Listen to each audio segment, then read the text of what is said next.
항상 대한민국에 정확하고 빠른 소식을 알리기 위한 시스코크입니다. 구독과 좋아요는 영상 제작에 큰 힘이 됩니다. 대한민국의 한 방산기업이 기존의 탄환보다 몇 배의 관통력을 가진 괴물 탄환을 개발했습니다. 조금 과장하자면 현대 레이저총이라 할 수 있을 것 같은데요. 일반적인 K2 소총이나 M16 소총에서 발사된 탄두는 직선으로 날아가는 것이 아니라 완만한 곡선을 그리며 목표물로 날아간다는 것을 아실 겁니다. 보다 정확히는 발사된 탄두가 직선에 가깝게 날아가다가 일정 거리에 도달하면 힘이 빠져 점점 아래로 떨어지는 것입니다. 그래서 먼 거리 목표물을 맞춰야 하는 저격수는 여러 조건에 따라 오조준을 하기도 하는데요. 레이저는 직선으로 날아가기에 목표물을 정확히 겨냥만 하면 백발백중으로 타격할 수 있습니다. 하지만 레이저 무기는 아직 개발 중인 단계이고 개인 화기로 활용하려면 아직 얼마의 시간이 걸릴지 알 수 없습니다.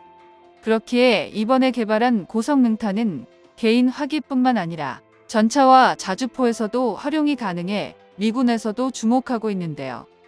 최근 국내에서 진행된 탄환 시험이 큰 화제를 불러 모았습니다. 1km 밖에서 일반 소총에 7.62mm 탄 30발을 3.5mm 두께의 강철판에 발사했는데 빗나간 8발을 제외한 22발 모두 강철판을 관통하는 데 성공한 겁니다. 거리를 고려하면 명중률 자체도 준수한 데다 한 발이라도 맞으면 거의 100% 확률로 뚫린다는 것이 얼마나 무시무시한 위력인지 알 수 있는데요. 그렇다면 장거리가 아니라 가까이에서 쏘면 어떻게 될지 궁금해하시는 분들이 많으실 겁니다. 100m에서 실제 장갑차를 만드는 데 사용되는 6.5mm 두께 방탄강을 대상으로 성능 시험이 진행되었는데 이걸 뚫을 수 있다는 건 실전에서도 장갑차에 탑승한 적을 사살이 가능하다는 건데요. 그렇기에 이 시험의 결과는 매우 중요한데 시험에는 소총용 원점 5.56mm 탄환이 사용되었습니다. 우선 우리 군에서 일반적으로 가장 널리 사용되는 K200탄, 그러니까 현재 K2 소총에 사용되는 탄으로 사격한 결과 맞은 흔적은 나왔지만 강철판을 뚫지는 못하고 튕겨져 나왔습니다. 괜히 방탄강이라 불리는 게 아님을 보여줬는데요. 반면 고성능 5.56mm 탄으로 쏘면 앞서 사격한 K200탄과 달리 튕겨 나오지 않고 그대로 판을 뚫고 지나갑니다. 거기다 여러 발을 쏜 결과 탄착군도 K200에 비해 좁게 형성되었는데요. 한 발 한 발의 위력 자체도 위협적인데 명중률까지 높게 나온 건데요. 물론 탄착군은 자수에 따라 천차만별이겠지만 일반 탄에 비해 사격하기에 좋다는 걸 알 수 있습니다. 그렇다면 이 고성능탄을 개발한 건 바로 어디일까요? 바로 국내 방산기술업체인 두레텍입니다. 이런 최신의 기술력을 가진 게 거대 방산기업이나 해외의 다른 유명한 나라가 아닌 우리나라 중소기업인 것에 놀랄 수도 있는데요. 2012년 설립된 두레텍은 소수의 인원이 재직한 중소기업이지만 이미 2017년 기존 탄환보다 사거리가 40% 이상 증가한 데다 수중에서도 사용이 가능한 수륙양용 탄환을 국산화하는 등 이전부터 뛰어난 기술력을 자랑했습니다. 그런 두레텍의 주력 상품은 바로 앞에서 보여드린 5.56mm 및 7.62mm 고성능탄입니다. 두레텍의 탄환이 K200 등 기존 탄환보다 우수한 성능을 자랑할 수 있는 비결은 특수한 모양에 있습니다. 두레텍이 만든 고성능탄은 탄환 뒷부분에 홈을 파서 만드는데 이 때문에 공기 저항이 줄어들어 일반적인 탄환보다 명중률도 높아지고 발사 시의 위력도 더 잘 유지할 수 있게 되었는데요. 공기 저항을 줄인 것만으로도 충분히 성능을 강화할 수 있었지만 두레텍은 여기서 그치지 않고 한 발 더 나아갔습니다. 탄의 무게 중심을 앞으로 당겨 날아갈 때 앞부분이 흔들리지 않게 했고 이는 관통력을 더욱 강하게 해줬습니다. 이처럼 탄 자체의 성능도 대폭 강화되었지만 이외에도 두레텍이 개발한 고성능탄의 장점은 여러 가지가 있는데요.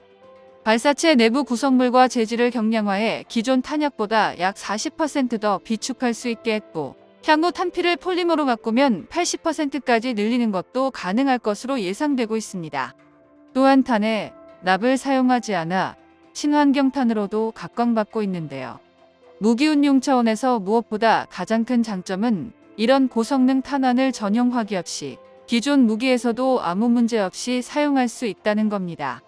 기존 군에서 사용하던 K2나 M16 같은 총기에 사용할 수 있어서 사실상 대물용 화기처럼 쓰는 것도 가능하다는 장점을 가지고 있는데요. 비용과 시간을 들여서 신무기를 개발하지 않더라도 탄만 양산할 수 있다면 위력을 발휘할 수 있기에 경제 측면에서도 매우 효과적이라 할 수 있습니다. 하지만 무엇보다 중요한 건 고성능탄에 적용된 위력 향상 기술을 대구경, 탄약 포탄 등에 모두 적용할 수 있다는 것입니다.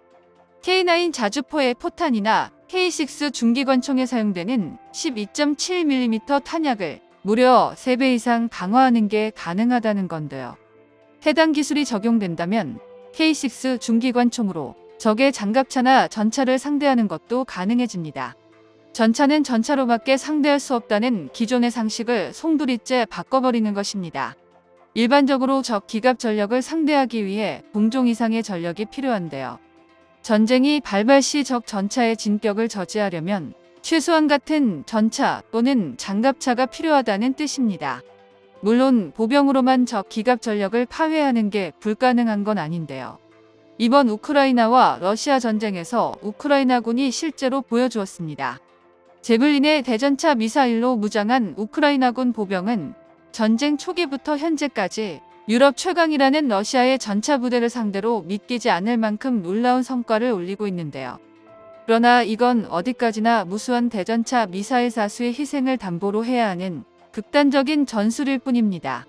결국 이들은 전차의 처참한 결과를 가져왔지만 고성능탄의 등장으로 보병의 개인 화기인 일반 소총으로도 장갑차를 관통할 수 있게 된 것입니다.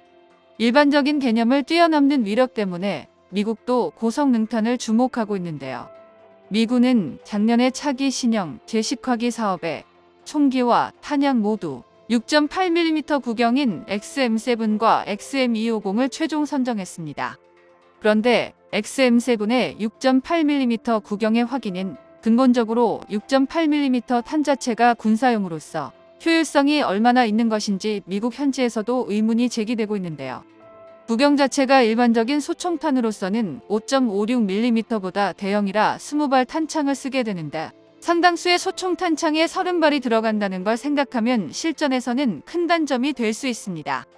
그리고 무엇보다 가장 큰 문제는 6.8mm 탄을 쓰게 되면 기존에 쓰던 미군 무기들이 모조리 무용지물이 된다는 것인데요. 6.8mm 구경을 제식화하기로 채택하면서 시행착오를 겪고 있는 미국으로서는 별도의 전용 무기 없이도 기존 탄환보다 강력한 관통력을 자랑하는 두레텍의 고성능탄이 놀라울 수밖에 없습니다.